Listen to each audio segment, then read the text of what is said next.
Good evening, доброго вечора. Welcome to the Shevchenko Scientific Society. Today, Oksana Maksymchuk will present her poetry collection, Still City.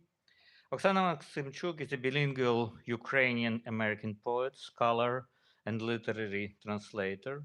Her debut English language poetry collection, Still City, was published by the University of Pittsburgh Press, US, and Carcanet Press, United Kingdom, and was longlisted for the 2025 Griffin Poetry Prize and the 2025 Pen Award for Poetry.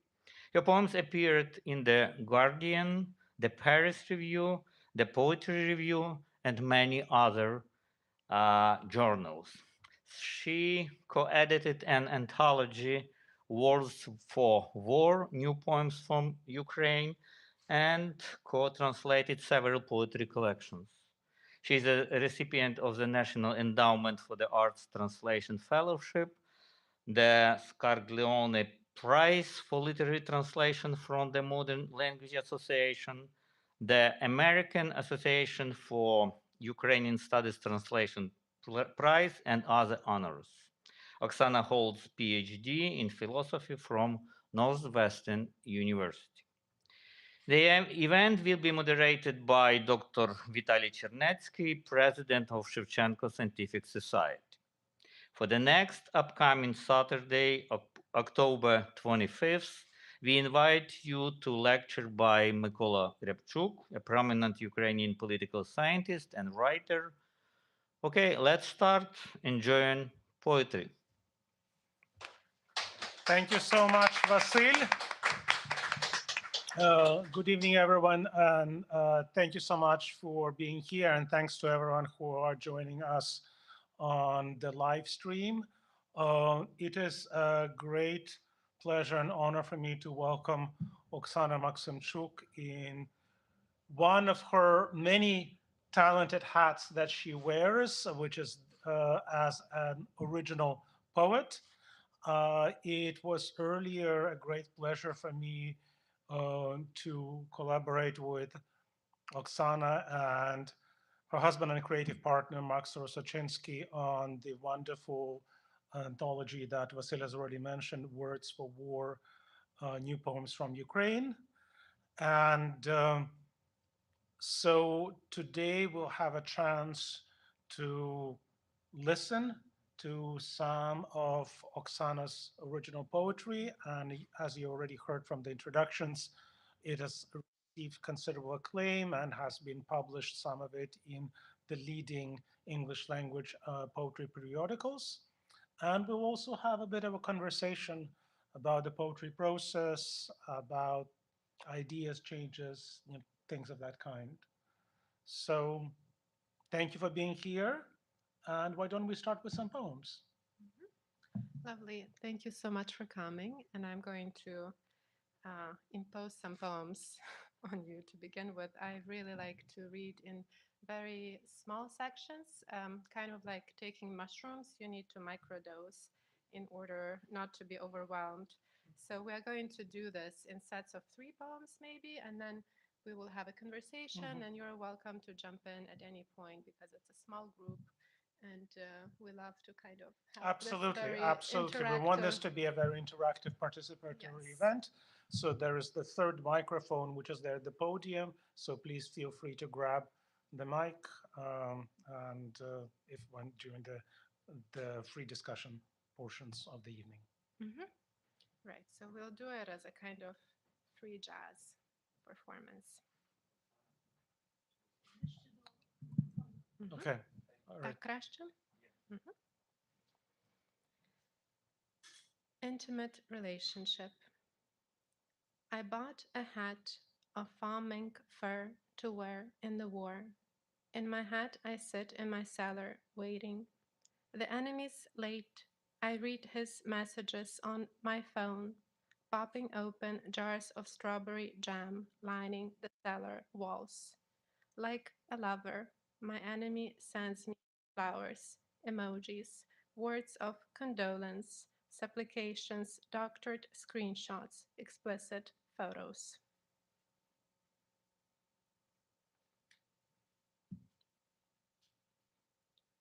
Reversals. A shirt turned inside out retains the shape of a torso, matching it in form. A home turned inside out, not a skeleton, but a pile of rubble, brought by gravity to a resting point. A body turned inside out is a spectacle, resembling a bag spilling its private content. A mountain turned inside out is still a mountain.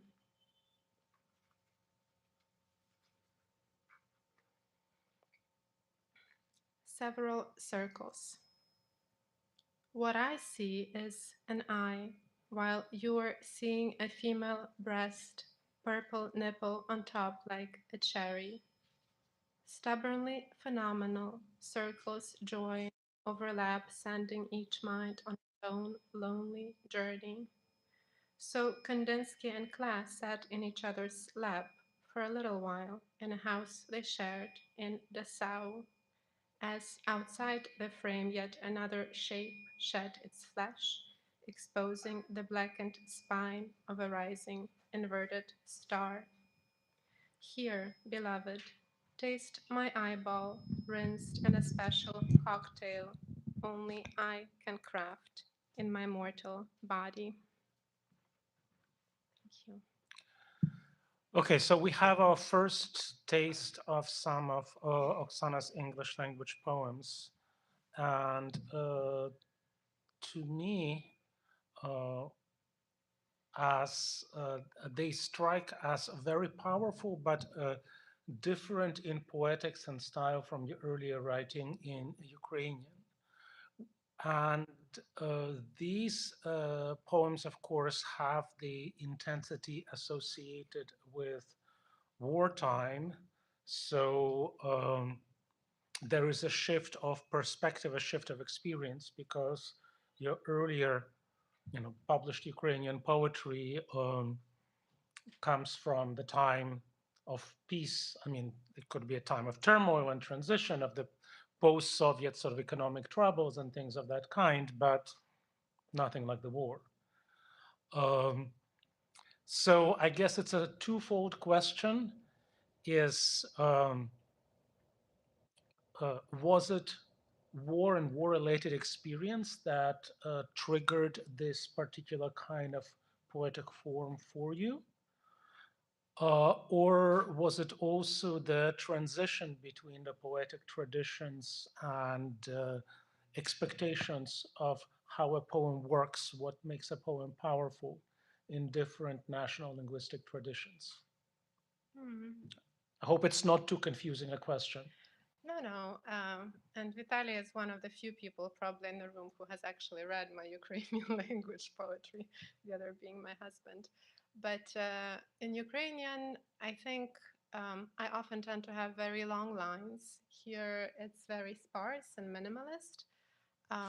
And I suppose one of the main differences is that in Ukrainian, I kind of was writing from no place.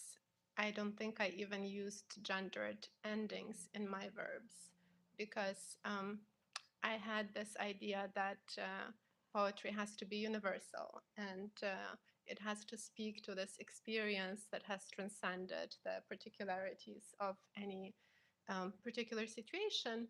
And in this case, it's very much a personal record, a personal chronicle. In the UK edition, it even has a subtitle, Diary of an Invasion. And while an there, an indefinite article, it gives it a sense that it's not necessarily a specific invasion. It can be extended to just the experience of any woman in a city awaiting the invasion of the enemy.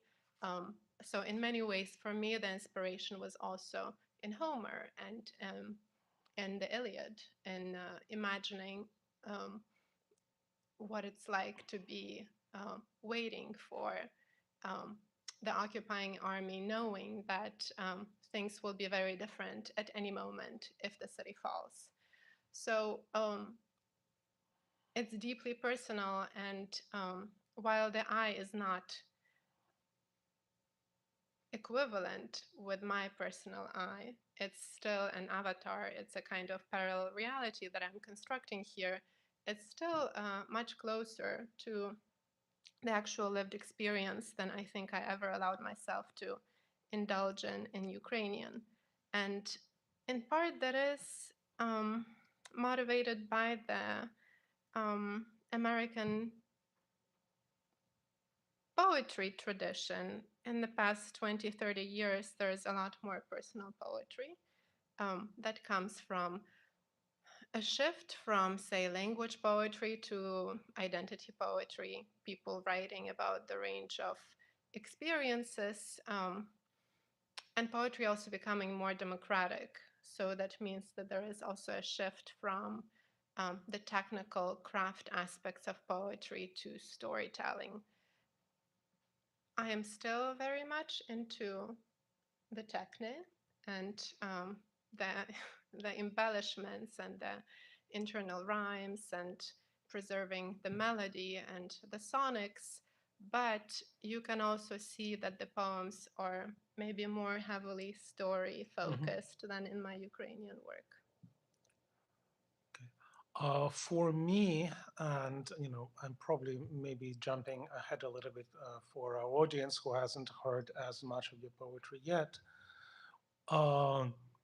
Looking at American poetry, a comparison that occurred to me actually, since you're talking about poetry of identity and poetry of concentrated expression, it was some of American poetry that was responding to the AIDS crisis in the 80s and 90s, where the fragility of life, the intensity of relationships, the internal details of struggle that are on a somatic level, but also on an intellectual level, and the relationship between the individual and the society, but also elements of household, nature, flowers blooming, things of that kind. So specific details that can acquire very, very intense meaning. So the imagery becomes this sort of very, very condensed. So it occurred to me just today when I was rereading these poems, and I'm just curious if anybody ever sort of suggested this comparison to you. No, but I was struck by some of the things that some people who lived through the crisis have said. Like Dan Savage has this wonderful quote that's often circulated about how during the day, we would go to funerals and mourn the dead, and at night we would go to the clubs and party.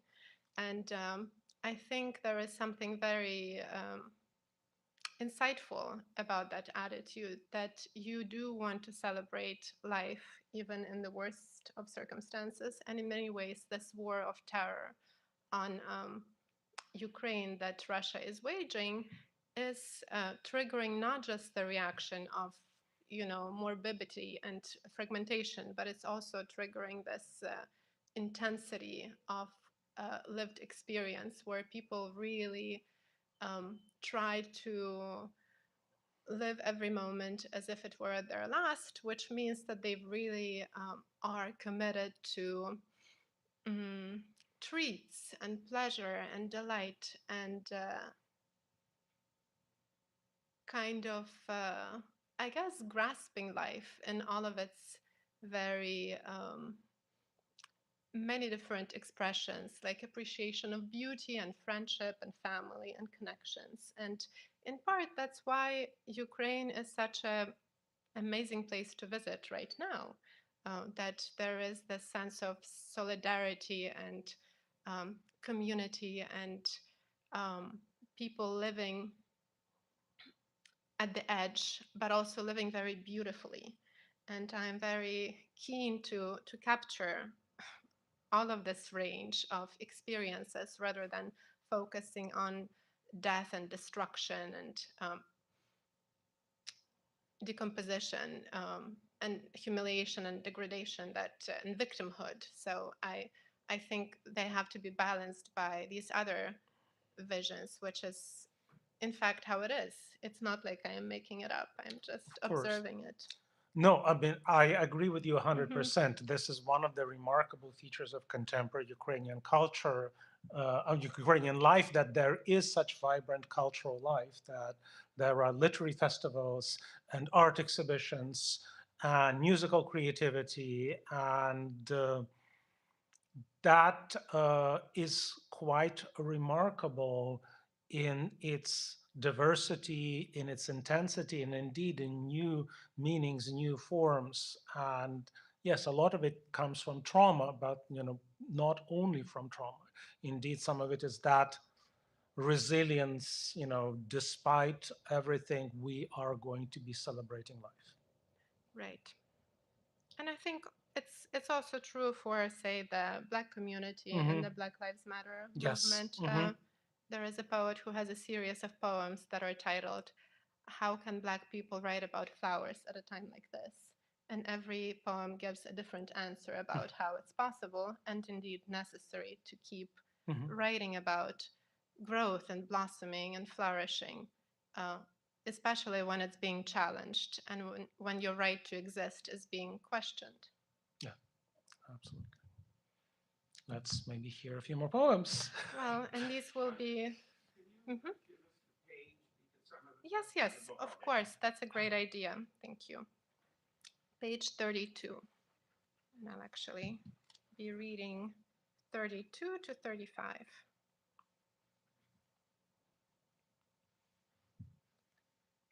Still life of a person with a pug.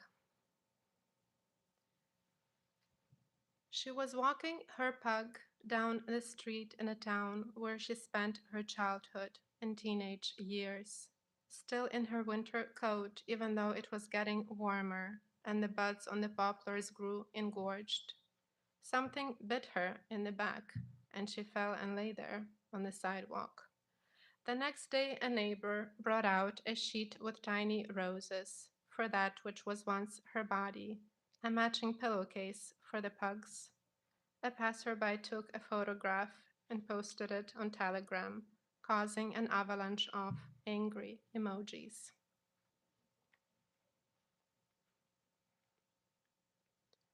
Water under the bridge. No more bridge now, but the river flows as it did before, like a single tear rolls down the face of the landscape, tears through the terrain laid out for it by another tear and another before it. Doesn't grieve when the towns clustered along its banks lie in ruins. Doesn't weep cradling the corpses, toying with the remains, indiscriminate like a poem's flow, reflecting everything, changing nothing.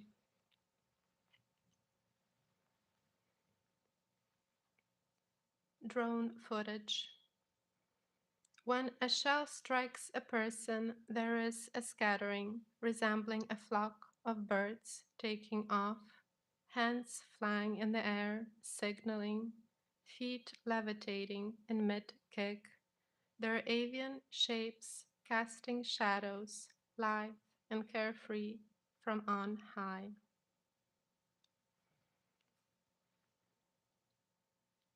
Rocket in the room. What the rocket has in common with the room full of children is its current location.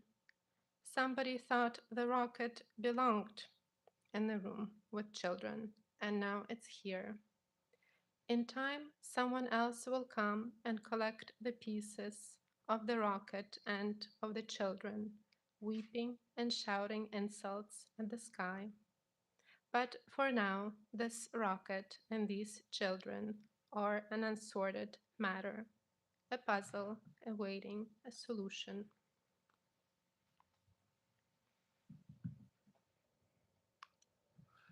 Okay, so we had a lighter conversation about the persistence of joy, followed by a group of very serious, intense poems that to me um, are sort of really speak to, as a reader, like on the visceral level. You get this just a very intense reaction by the precision of imagery. And here I was just thinking in terms of your poetic craft, sort of poet's flow, we have to construct the texts is, we unfortunately have had horrors. So we've had the Holocaust, we've had, Celan, right, trying to conceptualize. We had other sort of poems of war, went as far back as Homer.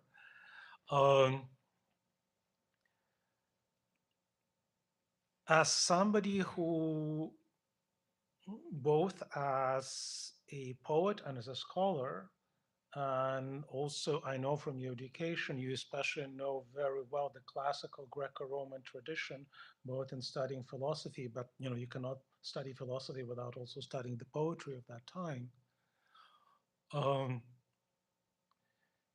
In writing about this present, how much do these past experiences inform her of you, and what perhaps are the instances where you found that was a particularly important for you, sort of the past breakthroughs by some of the poets that helped you get the right tone? Well, I think for the tone, it's actually quite recent. And I think Sasha's introduction is insightful in drawing the parallel with maybe Polish post-war Yes, poetry. yeah. For the unfortunately, it's not in the American edition. In the British edition, there's an introduction by the British poet and translator Sasha Dugdale, and she talks about Anna Świr, who is one of the Polish, survivors of World War II and poets who writes about these kind of things. And she has a very intense biography. She was there during the Warsaw Uprising and witnessed the carnage. So in Warsaw, where we also spent a year after we left Lviv, right before the invasion, and that kind of framed some of the poems actually just as a space that had gone through that process of destruction and had been reconstructed over half a century or more. So she wrote these poems at the time of the actual uprising, and they were not good. And the poems that she is best known for were written 20 years after the experience. So she had to take a long pause to kind of adopt this neutral tone to be able to distance herself sufficiently.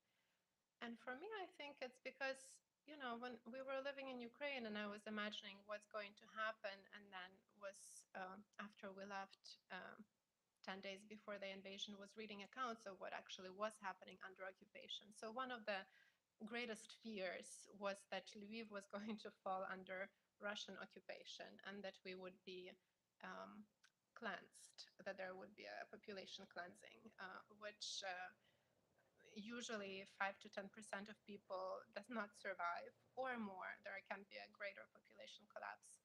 So I was thinking through all of this and anticipating it in Ukrainian. And in Ukrainian, it would have been impossible for me to write these kinds of poems.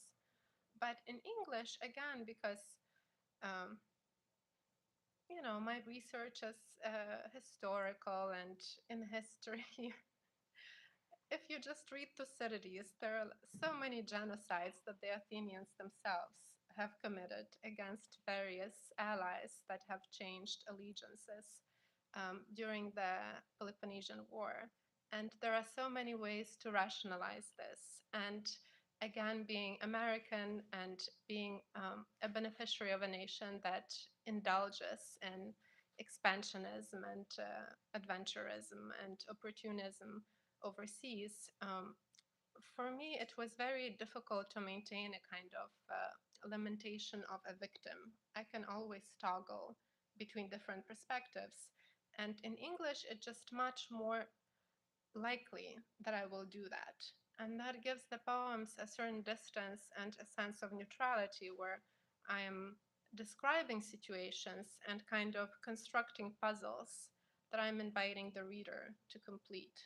Um, I think a poem is like a notation. I am giving just enough that somebody listening or reading would have a kind of hallucination unfolding in their mind. And it's not overdetermined. I am not being didactic. I am not telling you how to feel about this situation, how to think about it. I'm just laying out the puzzle that needs to be solved. And again, I think in Ukraine, this would seem like very neutral, like it would seem almost offensive at how even toned it seems. And in Ukrainian, it would not have been possible for me to achieve this either. There would always be this breaking of voice because in Ukrainian, I tend to kind of get triggered and adopt the perspective of somebody who is being terribly wronged, which is indeed the case. We are being terribly wronged, but we are not unique in being subjected to this.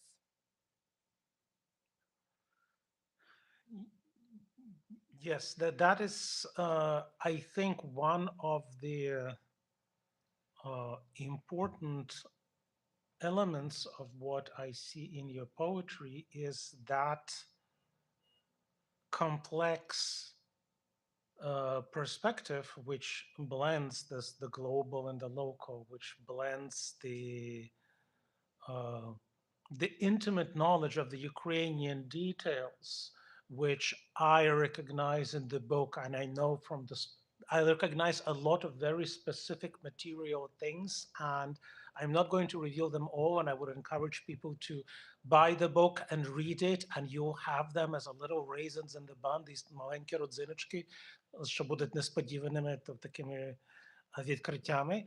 So there are these specific recognizable things from different parts. I mean, you're talking about gathering things, and there'll be something from Irpin and something from Mariupol, and there'll be something. So there are very specific Ukrainian things. And then there are things indeed universal that, go back to sort of, ancient Greeks and what have we as a human race learned in these, thousands of years? Have we learned anything about this kind of change? And this is actually something that Sasha Dugdale talks about in her preface, is that your poems occupy this very unique place and play this very unique and very important role, because we, of course, have a lot of excellent poetry now written by Ukrainian poets writing in Ukrainian, who live in Ukraine and who bring that kind of perspective that is indeed very emotionally raw and intense, and does reflect, the trauma of,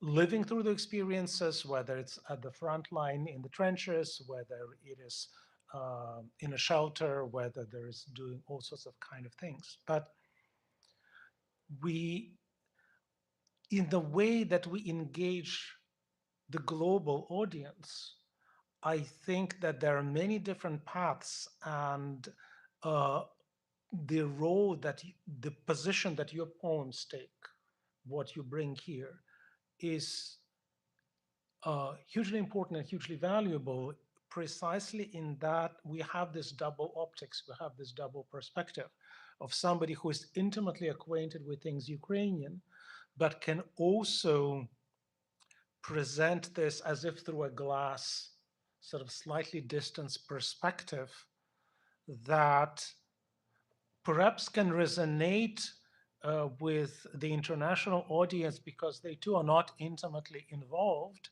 but this can bring the emotional journey of these poems closer to them because that they can perhaps imagine themselves in the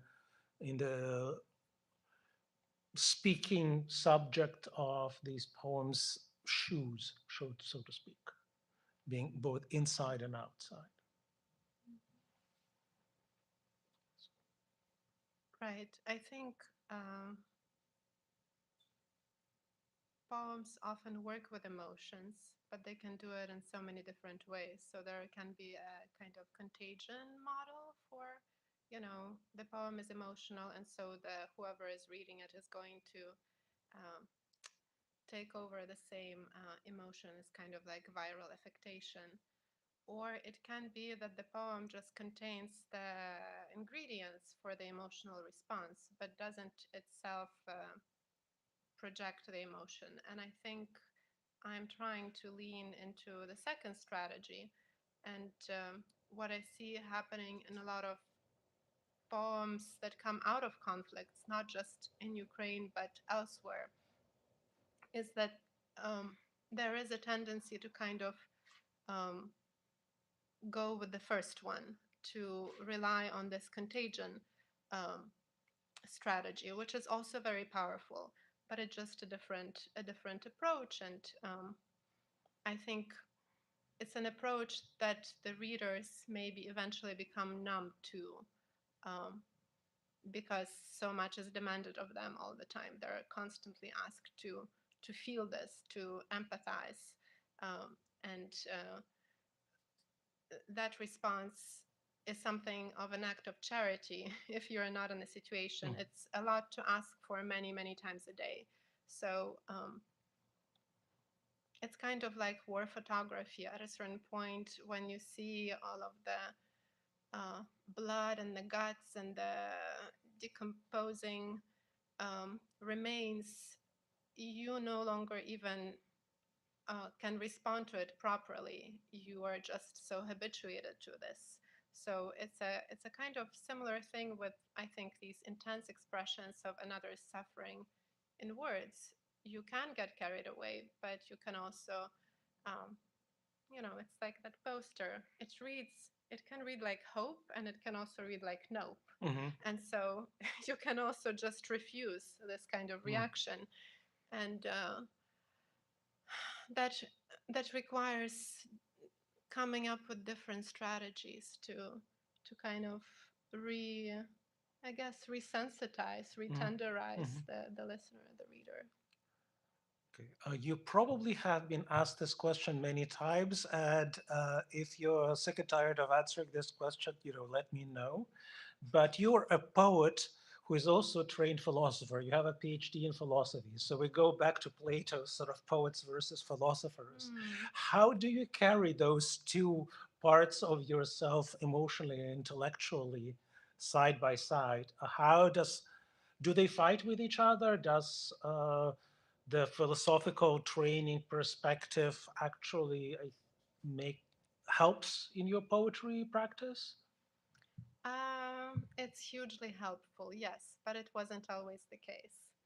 When I was trying to become an academic philosopher and writing scholarly articles on Plato, I felt like that really kind of ruined my voice. And so I had to unlearn this article writing neutral, again, like a neutral scholarly tone that's kind of anonymous and coming out of nowhere, and doing the kind of work that anyone else would do in your place if they were working with the same materials. That ideal had to be transcended in order to be doing this kind of work. But still, I think doing literature and poetry in particular is my favorite way of actually doing philosophy.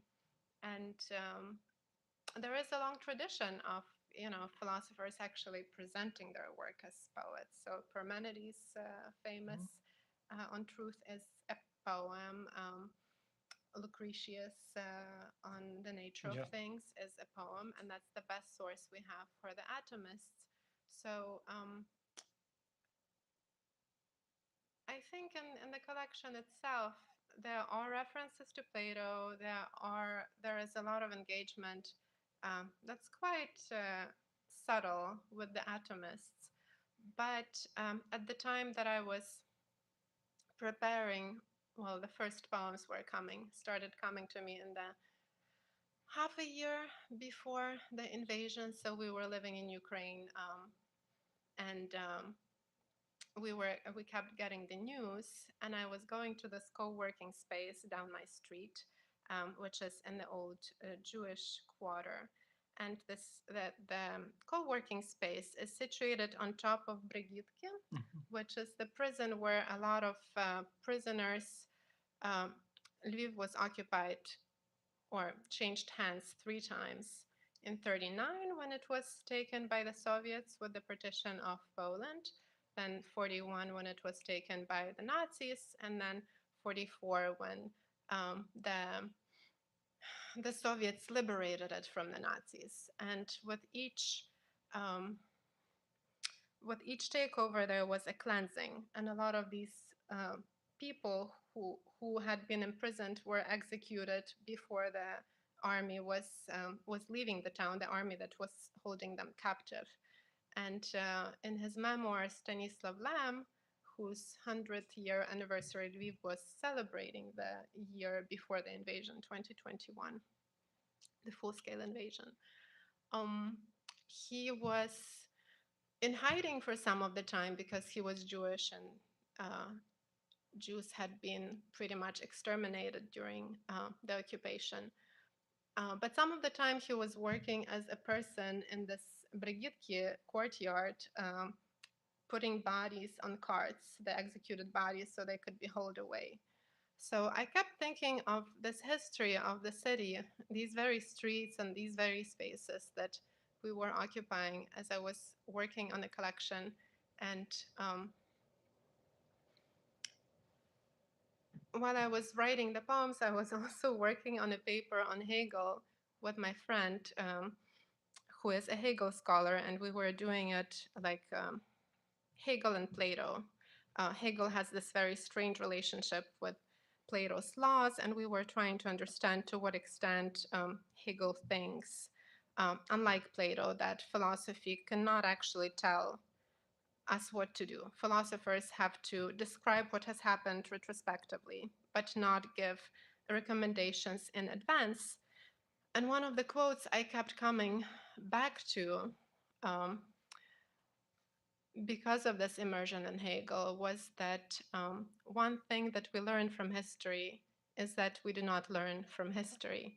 But there are other little quotes that are in the poems, and one epigraph, and this imagery kind of contaminates the I guess the poetic diction and the I mean, it contaminates in a beautiful way. I mean, to me, these were examples of a different kind. So if you could have, I guess, raisins, and you could also have nuts that also, so you could have both, in a nice piece of pastry. I'm sorry I'm getting carried away with this metaphor, but there I are a think we are lot of these hungry. pleasant Yeah. surprises in these texts. Yes, and very, yeah, like kind of, rich, uh, rich little illusions that I really enjoyed developing in various ways. And often the way I write is I will hear something. It's usually like a combination of words, and then I will want to respond. So even the way I write some of these poems is already very dialogical, and I often respond not just to poets I love, but also to philosophers I love. Wonderful. Just out of curiosity, I mean, in Ukrainian tradition, I'm thinking of Skovoroda as a poet and a philosopher. Um, did his thinking, his worldview, is this something that was also part of the the process that you were reflecting on? Well, I think of him as a kind of late Neoplatonist. So, insofar as there is the same source Yes, and for me, it's very important, for instance, the idea that he's developed as srodna praca. So that's also a very Platonic idea, right? Everybody has to do what is their own, what belongs to them. And if you are doing something that belongs to somebody else, that's the source of injustice in the Republic, for instance. It's people doing the work that's not properly their own. So in many ways, yes, I think everybody should be doing everything, but at the same time, for the harmony of the whole, we have to also specialize, and each has to be doing their own work. So as a poet, you always feel guilty doing poetry. As an artist, you feel maybe guilty making art when you could actually be, I don't know, um, doing very practical utilitarian things, maximizing pleasure, minimizing pain. But that kind of Skоворodian maxim that you have to stick also and keep doing your own work, that is very helpful in such kind of critical moments of self-doubt. Absolutely, absolutely. Well, if you're ready to another cluster of poems, perhaps we can Yes. do that.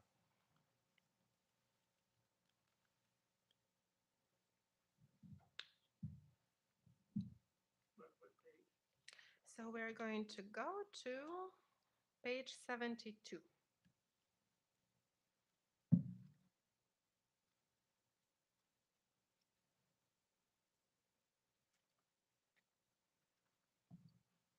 Advice to a young poem.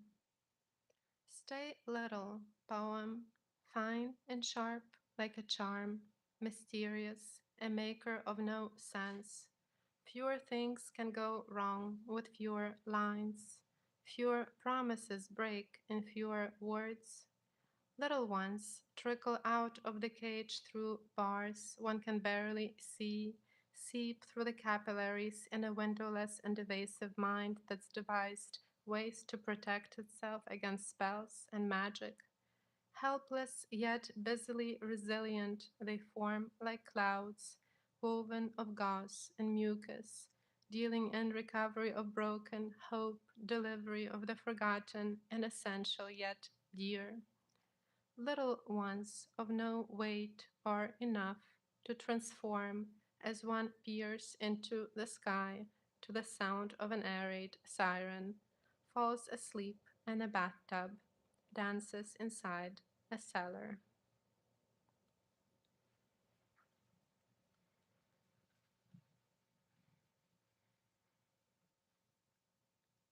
Page 87.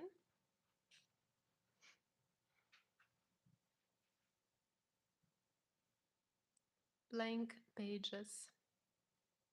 History is not the soil in which happiness grows. The periods of happiness in it are the blank pages of history. That's the Hegel quote. In a story of a life, too, happiness is a kind of silence, a lacuna of meaning, a sweet ellipsis.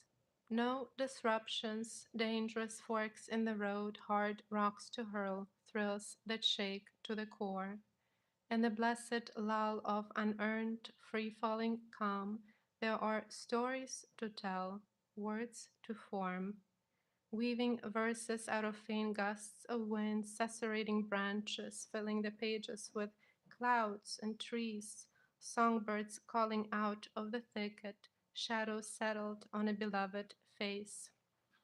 Things so delicate and so thin they barely appear on the clear film of a life well lived, each day a rhyme for the previous day, synchronized and ordered.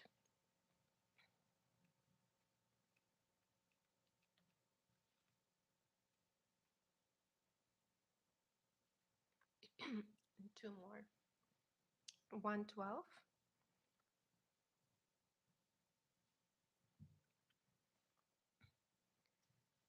Kingdom of Ants.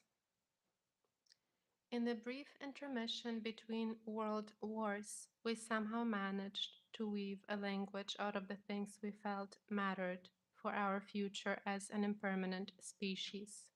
barely even words, but collections of signals from distant planes of existence, patterns expressive of a communion between roots and surfaces, sprawling networks of fungi, projectiles of spores, shooting out like smart self navigating missiles, propagating a form of rebirth that would touch us all, impartially, indiscriminately.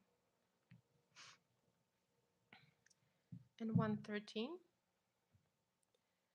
approximations.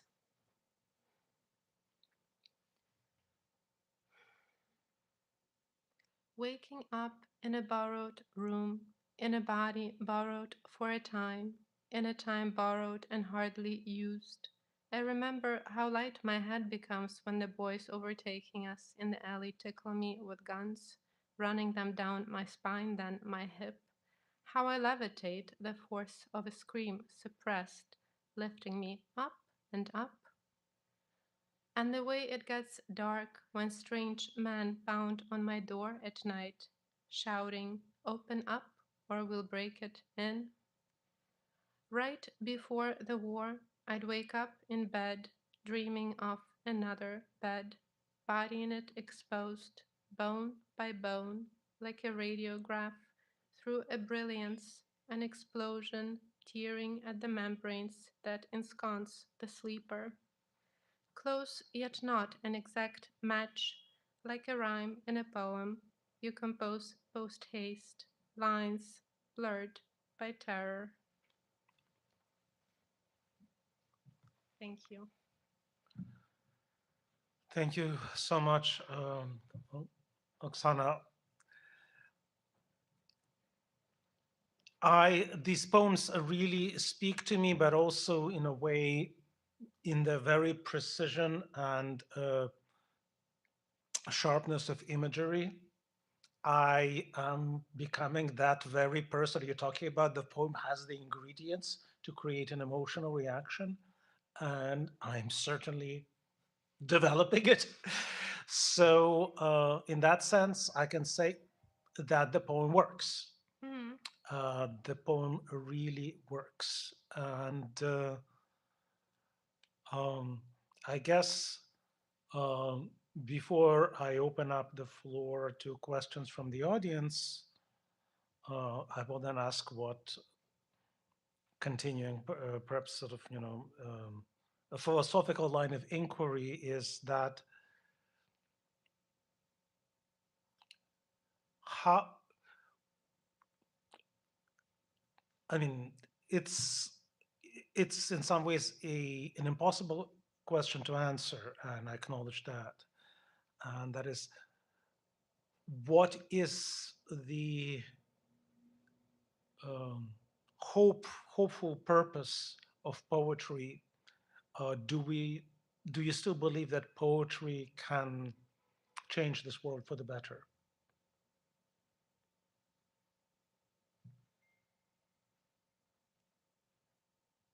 I mean, it's a question about whether poetry can change human nature for Yes, the better. yes, exactly. Yeah. And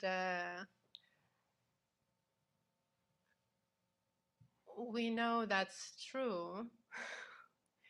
We know that there is a kind of reconstitution of the soul that can be achieved by certain interventions at certain times. And there is also, yeah, like the softening and tenderization. Um, Slavery was in part questioned. Slavery in the United States was questioned as a result of a number of Mhm. literary works that emerged about slavery and the conditions of what it's like to be a slave and the experiences they undergo. Um, the condition of women, the voting rights had in part been won because women have been publishing literature and have been recognized as possessors of agency and potential bearers of rights. The Vietnam War, uh, the fact that it ended as it did had something to do with many poets and artists and writers and students who were inspired by the protests and the bards and everyone else reacting to it. So I think we have, we have a lot of hope that things can change in the short term. But whether human nature as such can be reconstituted conclusively by artistic interventions, that's a very different question, and one to which we don't have such an optimistic response. So maybe some kind of genetic modification is required rather than an artistic one. But it's usually some kind of coding, right? It's either you're being determined by your genes, but you're also being determined by your culture. And insofar as literature and poetry and art are all parts of culture, the person will be very different depending on how they have been constituted in this way. So while any particular poet may not actually have much of an impact, I think the art form as a whole and art forms as such are really important for the crafting of the human soul. And that has always been the task for philosophy and for wisdom literature and for poetry and for music, that there is a kind of softening of the savage breast that we try to accomplish, even if it's only temporary. Okay. On this, I think this is a perfect note for all of us to thank our guest, Oksana Maksymchuk, for her wonderful poetry and for her insightful reflections. I feel that I was not a very adequately prepared moderator, but you beautifully responded and drew the depth from the questions that were not as perfect as they could have been. So Perfect thank you. questions. This is an example of somebody who can really take, do brilliant in a conversation. So you're definitely, for me, an example to emulate in such situations. But we still have, before we move upstairs for some wine and non-alcoholic drinks and refreshments, we have time for a few questions from the audience. And there was a third mic. It has disappeared. Oh, Abby has the mic. So, okay, Oleg, you go first because you're closest to me, and then Halina, then Albert. Thank you so much. First of all, thank you to Oksana, and congratulations on the wonderful new book. Thank you to Vitaly as well for hosting it. Poetry needs to be lived and kind of to be read, to kind of to live in space and to kind of to sound in order to experience it. So I think it was very important and very wonderful to hear you read your own poetry. My question is about positioning. Your bio that kind of is official states that you're a bilingual Ukrainian-American poet. And so I wanted to ask you how you position yourself within that field between Ukrainian and English, America and Europe, and Ukraine. Whether or not we have lost the Ukrainian poet Oksana Maksymchuk, or have we gained an American poet Oksana Maksymchuk, or is there, somehow kind of a balance that you can straddle as you continue working and writing about Ukrainian experience, contributing to some universal knowledge about life and the human nature, and so on. Yeah, thank you. That's a lovely question. And it's also a question about what to do with all of our writers who are exophonic, right? Or writers that have a very close connection to Ukraine, like Clarice Linspector, Alexandra Pisarnik, Joseph Conrad, Paul Celan, a lot of people who I feel like should belong to us as well as belonging to other cultures. So I think that's a question for a lot of people who are bicultural and bilingual, and who kind of, for some of them, they're not even necessarily bicultural and bilingual. There is just a kind of looser, maybe geographical connection. Maybe they speak the language, but they don't identify as their native language. For me, I feel always very American when I'm in Ukraine, and I feel very Ukrainian when I'm in the US. So that's a clear sign that, there is a degree of belonging and not belonging, of a kind of deltarity that I feel gives me a certain advantage. People from Donbass say that about being in Lviv as well, that the fact that they're from elsewhere, that gives them an advantage when they come to a somewhat different culture. And that's even more radical when you're navigating um, rather different contexts. But again, that's nothing new. Thousands of people have done it before. In America, so many people writing today, especially in poetry, for them, English is not even their first language. So I'm certainly not unique in this way at all. And it's very liberating to be, not unique in this regard, because in Ukraine, people always doubt whether you can even translate from Ukrainian if you are yourself Ukrainian. I always encounter this as a translator, that people prefer to be translated by somebody who is a born and raised American person, because they think that the native language gives them an advantage. And I really, I think that's silly, and I think that's a kind of very changing,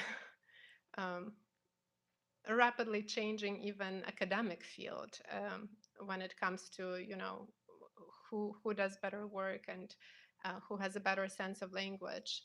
And I think being between languages is also letting you grasp the contingency of language as such, that there are certain norms that can be suspended. You can be more playful, precisely because language is not this ultimate authority for you. You know how languages work, that there are just conventions. And so it's much easier to bend the conventions once you realize their conventional nature.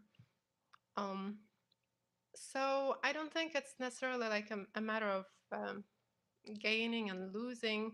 I don't tend to work, when I write in English, I do not write in Ukrainian. So that, insofar as that's happening, there is a temporary kind of loss. But I think it's, again, not conclusive. It's just a matter of what I feel I should do. Like what kind of sounds keep coming to me at a certain point. It's weird that precisely when I was living in Lviv, I kept hearing all of this stuff in English. The lines kept coming to me in English, while most of my Ukrainian language poetry has been written in the United States. So I think there is also this kind of helpful reversal that's taking place for me, where I have to be in a different place from the one whose language I hear. And it's quite different from, I think, Brodsky saying that, like, you need to hear the grocery people, and you need to hear the garbage man and whatnot to write in the language to make sure that it's alive.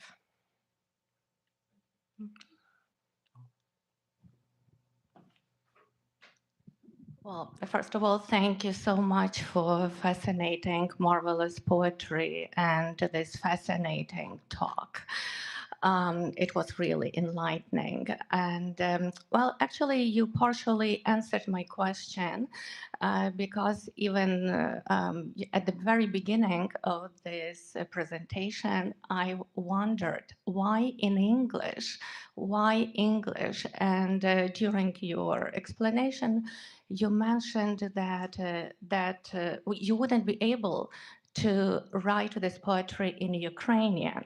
And as a Ukrainian and someone who, like you, was born in Lviv and raised in Lviv, I can understand that very well. So that your English-speaking identity at this point comes handy, of course.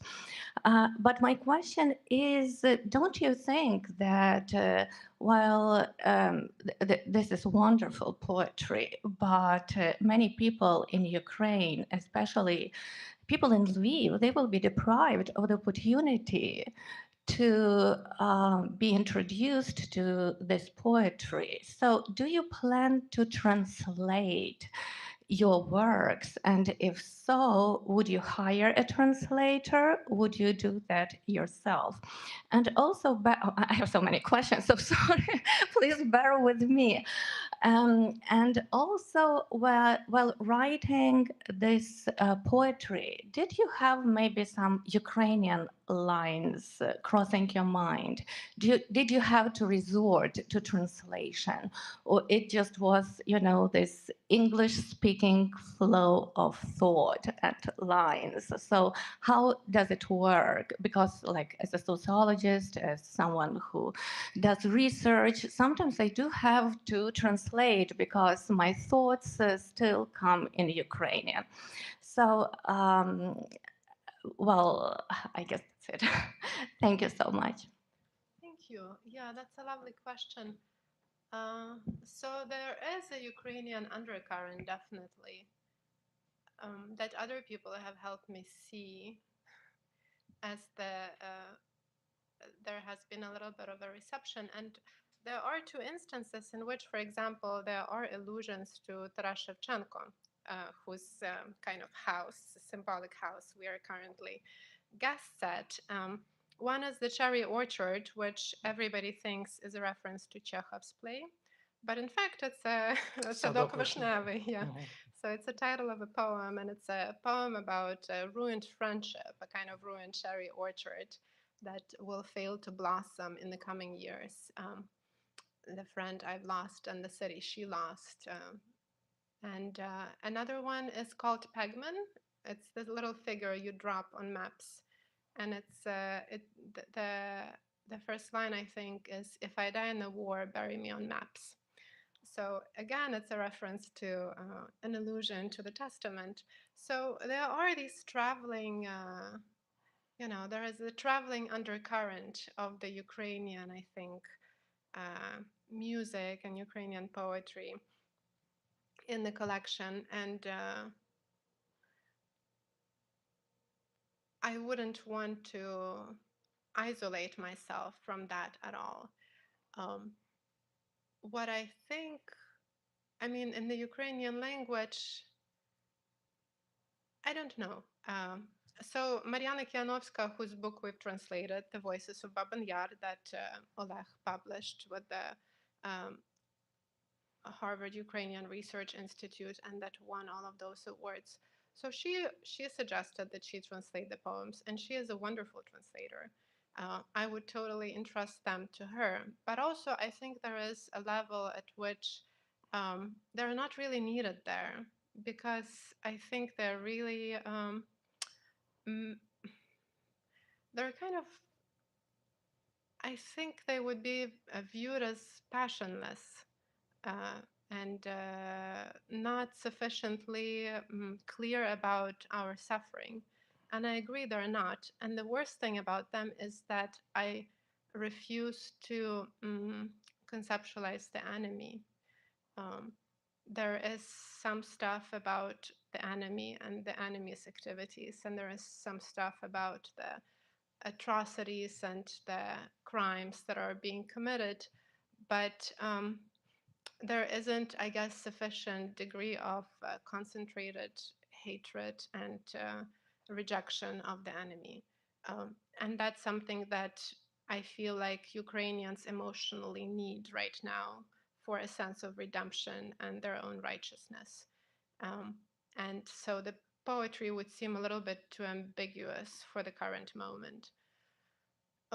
Usually the way it works is we don't hire translators, but because it's poetry and it's not like we are eager to disseminate. I have been very lucky in that the collection has been picked up by an amazing German publisher and a Latvian publisher. And in those cases, it was just like matter of luck. Somebody read it, somebody loved it and wanted to give their own voice to it. But it's always such a gift when another person does that for you, because that means like there is a huge creative opportunity cost to translating somebody else's work. You're basically remaking that work in your own voice. And so I would never like demand it of anyone or expect anyone to undertake it. And I think if you do it yourself, there are more people doing self-translation, and I think that's very interesting. Um, I don't feel like I'm one of those people yet.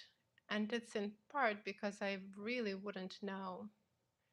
Um, I don't know. Maybe I'm like a little bit too close to the poems to actually know how to remake them in a different language. To me, they're just kind of like born creatures. I don't even revise as much as I used to. I kind of, if it doesn't work, I scrap the poem and start a new one. Um, so I can't really imagine the process that is required of basically it's very much like the metamorphosis of a butterfly and a chrysalis. It's like complete goo, uh, decomposing stuff um, that eventually forms into a new creature. And I think I wouldn't be able to really achieve that level of decomposition that's necessary for the new thing to be born. It would be rather this kind of, carrying one thing from one location to another, which would make for a kind of subpar translation. Thank you. We have time for one more question, and then we will can talk more informally upstairs. Well, I have two questions, but I think they can be answered Of quickly. course, Okay. of course. But I don't know if I was born in Puerto Rico and raised in Central America until I was 10, and then I came to this country. And I have,